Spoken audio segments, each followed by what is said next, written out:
Good morning, Year 6. We're going to answer our final big answer questions today. So that means you need to take evidence from the text to help you answer these questions. Remember to use the format of point, evidence, point, evidence. Your points have to be different and so does your evidence. You cannot use the same 2 points and the same 2 pieces of evidence. So you need to really read the question carefully to see what is the question asking you to do. This reading lesson will work a little bit different. I'm going to ask you to pause the video and continue reading where I've asked you to stop off from. So please make sure you're listening carefully and pause the video at the correct moment in time to read on from the chapter. Okay, so let's make a start with our reading.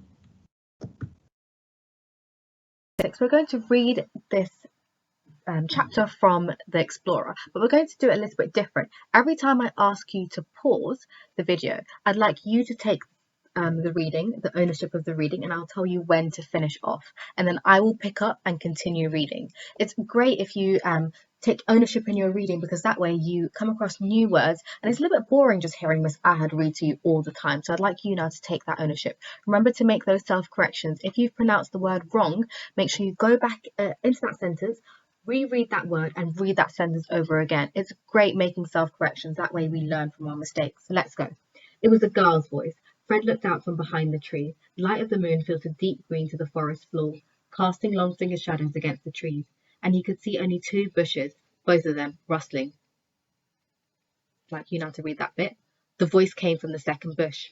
Fred squinted through the dark, feeling the remaining hair rise up on his arms. So now from please to the end of this chapter, this page, I'd like you to read that. So pause the video and have a read.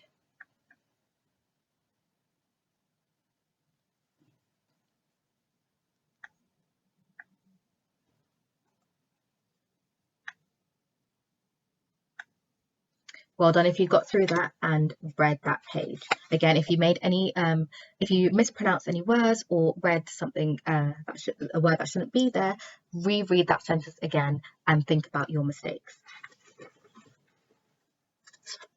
You can come out, said Fred. It's only me here. The second bush parted. Fred's heart gave a great leap. Both the girl and her brother were covered in scratches and burns and ash, which had mixed with sweat and rain and made a kind of paste on their faces. But they were alive.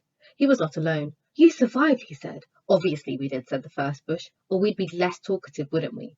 The blonde girl stepped out into the lashing rain, suggesting it's pouring with rain here. She stared from Fred to the other two, unsmiling, which means that she was constantly smiling. I'm Con, she said. It's short for Constantia, but if you call me that, I'll kill you. Fred glanced at the other girl. She smiled nervously and shrugged. Right, he said. If you say so. I'm Fred. I'm Lila, said the second girl. She held her brother on her hip. And this is Max. Hi. Fred tried to smile, but it made the cuts on his cheek stretch and burn, so he stopped and made do with a grin that involved only the left half of his face. So this means here that he was partially smiling. Max was at the breathless stage of crying, which suggests that he was at the end stage of crying. He was crying quite a lot. And he clung to his sister so tightly his fingers were pressing bruises on her skin. So now from she to the end of deep, I'd like you to read that bit. So pause the video, read that bit and come back to hear Miss Ahad read on. Are you all right? He asked, wiping rain out of his eyes. The cut looked so bad. No, I'm not all right, Con spat. We are lost in the Amazon jungle, and statistically speaking, it's very likely that we are going to die. I know. Fred didn't feel he needed reminding. I meant, so no. Con's voice grew thin and high. Again, Miss Ahad has just made a mistake, so she's gone back and I'm going to read from the beginning of the sentence. So no, Con's voice grew thin and high. I think it would be safe to say that none of us are all right. Not at all, not even slightly. So that is me modelling how to make a mistake and then going back to correct your mistake.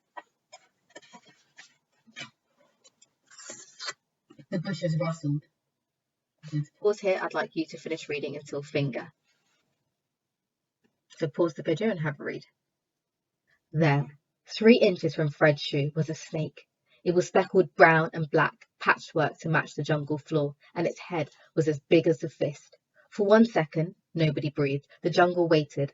Then Max let out a second scream that dug deep into the night, and the 4 of them turned and fled, which meant the 4 of them turned and ran off. The ground was sodden, which means soaking wet, and they ran pell-mell, again crazy, we know that from our word meanings yesterday, sending up mud into one another's eyes and grazing their elbows against trees. Fred ran as if his body were not his own, faster than he'd ever run, his palms stretched ahead of him. He tripped over a root and turned a full somersault, coming up spitting earth. So from he ran till him, you're going to continue reading. Pause the video and read. Do not come back to the video unless you have finished that bit. The little boy lay on his back, weeping at the sky, his whole body shaking in the driving rain. Come on! Fred heaved Max, which means he put Max over his shoulder. The boy was far heavier than he'd expected, and he screamed as Fred lifted him. But Fred grabbed both of Max's knees and started running, his whole body screaming with pain. He could hear Lila, her feet thumping close behind them. The stitch in Fred's side was almost unbearable. Again, one of our key vocabulary words, which means he couldn't endure or tolerate that pain. When he tore out of the trees and into a sudden clearing, he halted, which means a sudden stop, and then Max bumped his head against Fred's spine and yelled. Angrily, he began trying to bite one of Fred's shoulder blades. Please don't, said Fred, but he was barely paying attention to the boy on his back. He stared, stunned, ahead of him. They were standing at the edge of a wide circle of trees, open to the sky and lit by a fat moon. There was a carpet of green moss and grass, and the stars above them were clustered. Oh, I want you to pause the video and have a go. Do you remember what clustered means? Well, I don't know if you say clustered means gathered or bunched together, so thickly that the silver outnumbered the night, suggesting here that it's quite a heavy sky full of stars, and they're quite bright. Fred lowered Max to the ground and stood bent over, his hand on his thighs, panting. Did the snake chase us? Said Max. No, gasped Con. I'd like you to continue reading now till the end of Feverishly Thirsty. So pause the video and have a read. He took a tiny sip and immediately spat it out. No good, he said. It tastes like a dead person's feet. But I'm thirsty, said Max. Fred looked around the clearing, hoping to find water before Max started crying again. If you wring out your hair, he said, there'll be water in it. He tugged his dark fringe down over his forehead and twisted it. A few drops fell on his tongue. Continue reading from It's Better till the end of the page. So pause the video and have a read.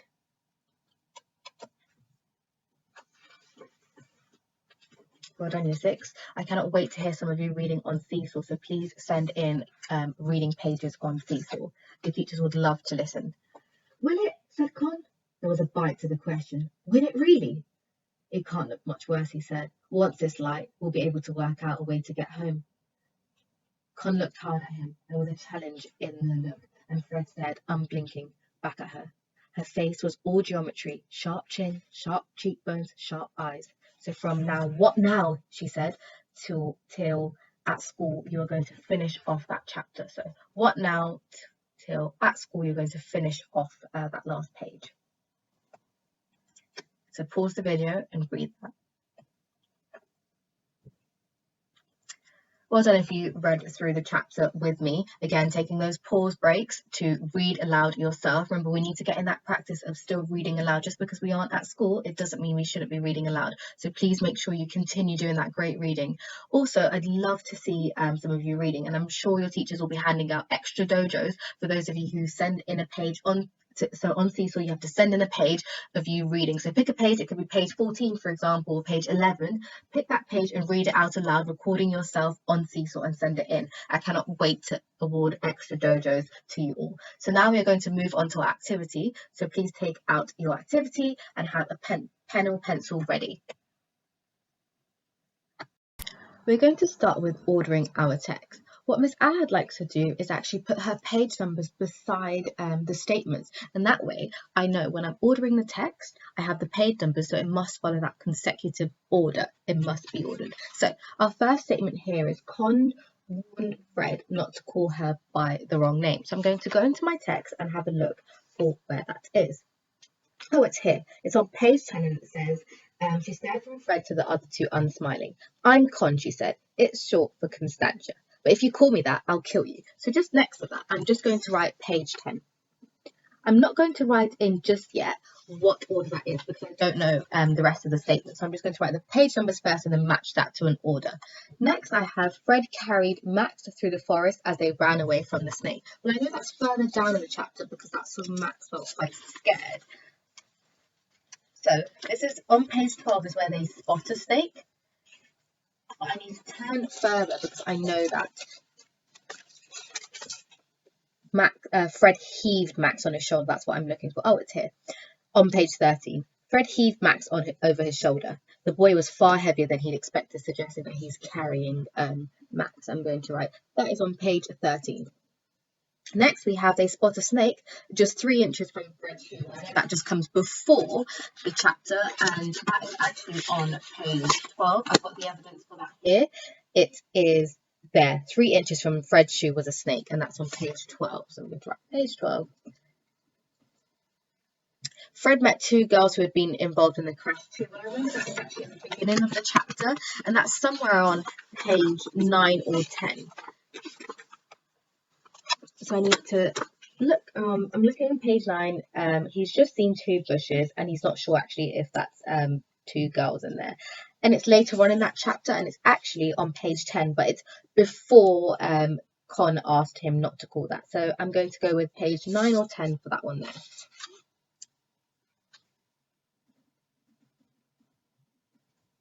And then Lila suggests that they should all sleep, but that's further in the chapter on page 16. So this is where they said that they should, Lila said they should all sleep because her parents had warned that actually if they don't sleep, they will end up doing stupid things. And then lastly, Con tells the others that she thinks they're going to die. Well, that is actually on, I remember Con saying statistically speaking, that's here on page 11. We are lost in the Amazon jungle, and statistically speaking, it's very likely that we are going to die. So that is on page 11. Now I've got all my page numbers, I can go from ordering the text now from my page number. So I'm going to start with Fred met 2 girls, and that is my first one here. Then after that is also on page, this is further down on page 10, Con warned Fred not to call her by the wrong name, and that is number 2. So I'm now looking for 11, so page 11 in the text, and that's this one here. Con thinks that they're likely, she thinks that they're likely going to die, so that's number 3. And then after 11, I'm looking for number 12, page 12, so that's here. They spot a snake, that's 4. And then after page 12, we're looking for 13, page 13, which is Fred carried Max through the forest as they ran away from the snake. So that's 5. And then lastly, that's my last page number. Lila suggests that they all sleep is page 16. So that's my 6th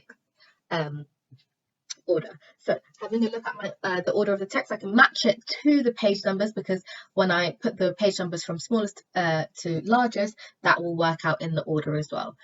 So I'd like you now to mark through your work.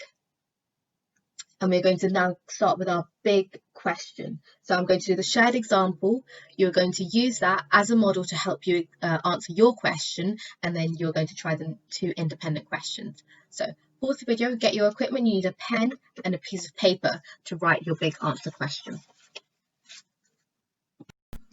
So our shared example is what we're going to answer next. We're looking at our extended answer questions. So the first question is asking us, what evidence in the text is there that Lila is really concerned about Max's well-being? Well, firstly, we need to understand, what does well-being mean?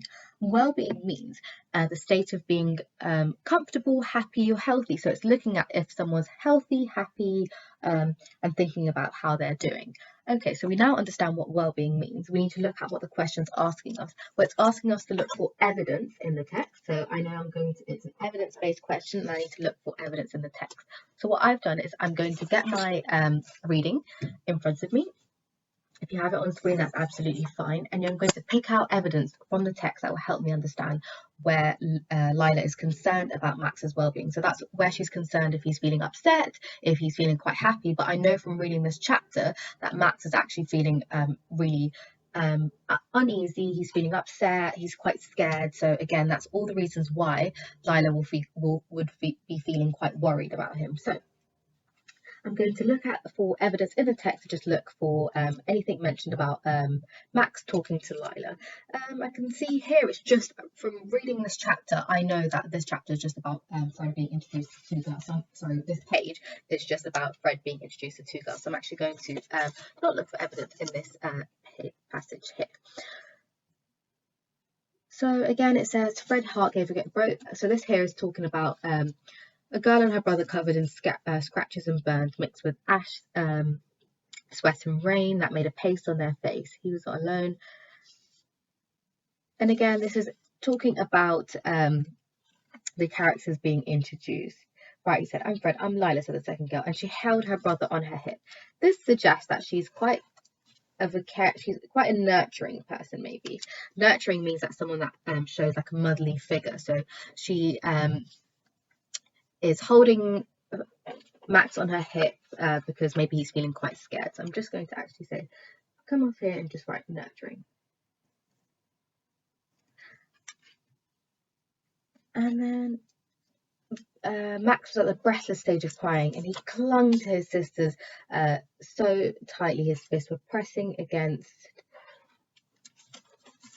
This suggesting to me that Max is again feeling quite scared, but it's not really going with the question of Lila showing that she's concerned about his well-being. I'm going to move on. Bruce and Husky. She's leaning over to one side, holding her up and shaking with effort. Oh, here, this piece of evidence is fantastic. Lila patted her brother desperately on the back. This suggests to me that she's maybe comforting her brother because he's feeling quite upset. So I'm just going to go from here, comforting. This suggests that she's concerned about his well-being because he's not sure if he's badly hurt, but he's crying quite a lot and he's not really talking. So again, that shows that she's comforting her brother. Let's have a look for more pieces of evidence. I'd like you now to pause the video, come back to the video once you have found 2 pieces of evidence that will help you for this to help you answer this question. Remember, make it different from Miss Ahad's and not picking the same pieces of evidence. Another piece of evidence that I'm going to go with is, I remember when they were running away from the snake, Lila was quite struggling holding her brother. So Fred heaved Max over his shoulder. So I'm going to go along and look on that page. Yeah, that's okay. His whole body, he could hear Lila, her feet thumping close behind them, again showing that she's standing behind them because and not in front of them, because she still wants to make sure her brother is okay.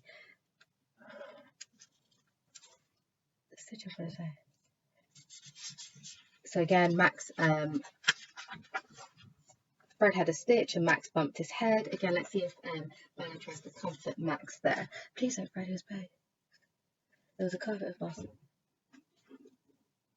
Oh, I like a piece of evidence here that I might take. So, did the snake chase us? Said Max. No, gasped Con. How do you know? Wailed Max. Lila dropped to her knees, clutching at her side. This suggests to me that she is concerned about how he's feeling, which is why her body language has changed. So she's actually dropped to her knees, which means that she's in level, so leveled with Max, so she can talk to him to comfort him. So I'm going to go back to my question. I think I have 2 pieces of evidence that I'm going to use. I'm going to take a piece of evidence from page 11, and that is Lila patted her brother desperately on the back, suggesting to me that she's concerned that he is feeling quite scared, so she's comforting him. And then secondly, my second piece of evidence is going to be Lila dropped to her knees, clutching at her sides. Snakes don't, Maxie. So she's almost calling him a different name. So maybe the name that we call him, Max, is a nickname for Maxie. So again, just showing that she's comforting him. So I'm going to write that into my notebook here now. So I'm going to start with answering half the question. So I'm going to say, I'm going to start with writing Lila, again, capital letter because her name. Lila is concerned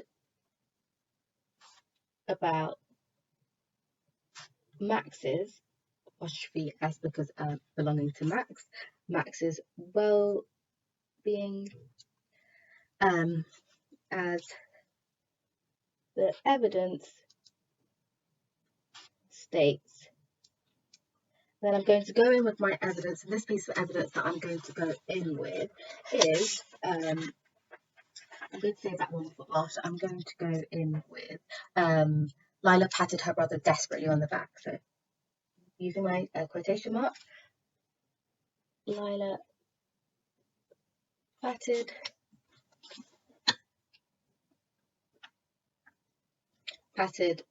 her brother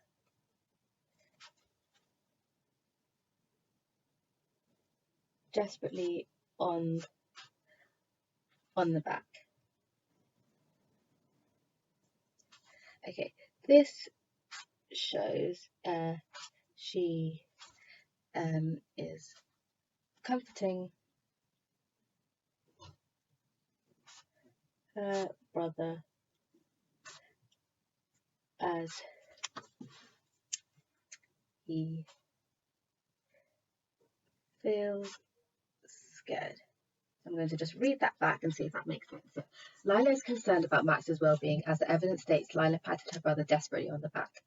This shows she is comforting her brother as he feels scared. So again, showing that she's concerned about his well-being, so her body language is showing that too. And then I'm going to go in with a different colour so you can see my second point. Remember, my second piece of evidence needs to differ from this next one I have. So I'm going to go in with additionally,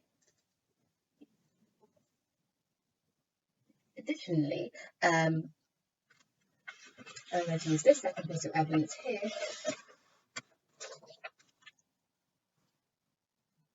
Lila dropped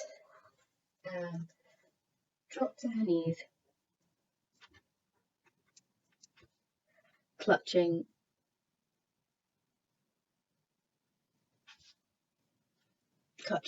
at her side.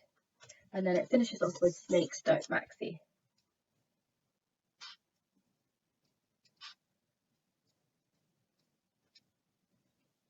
Okay, I want you to think about, what does that suggest, that piece of evidence Miss Aha has just pointed out. Lila dropped to her knees, clutching at her side. Snakes don't Maxie. This shows that her body language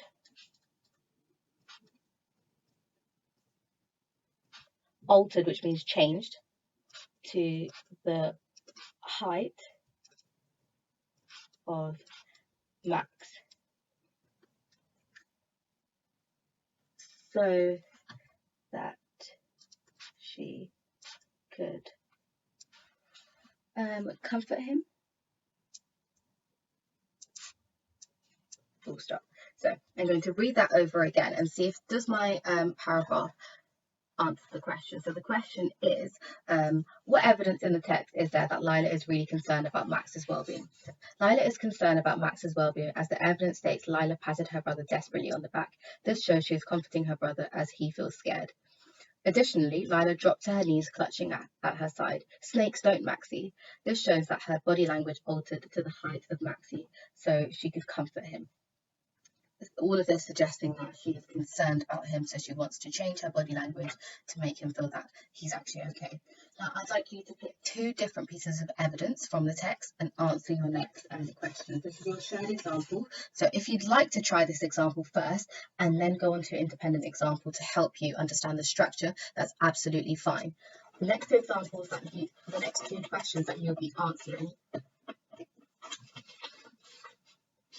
the next two questions you're going to answer now is your two independent examples and your extension. So the independent example is, in what way might Fred's character appeal to the readers? Again, it's a 3-mark question, so you need a point, a piece of evidence, another point, and another piece of evidence.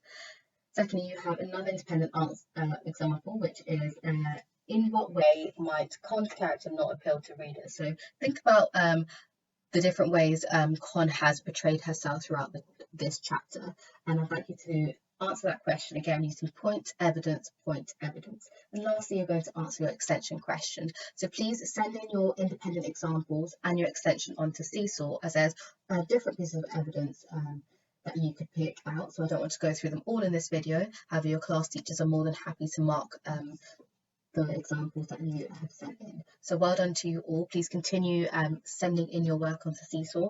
Mark your ordering your text before you submit your work, and I cannot wait to see all your responses.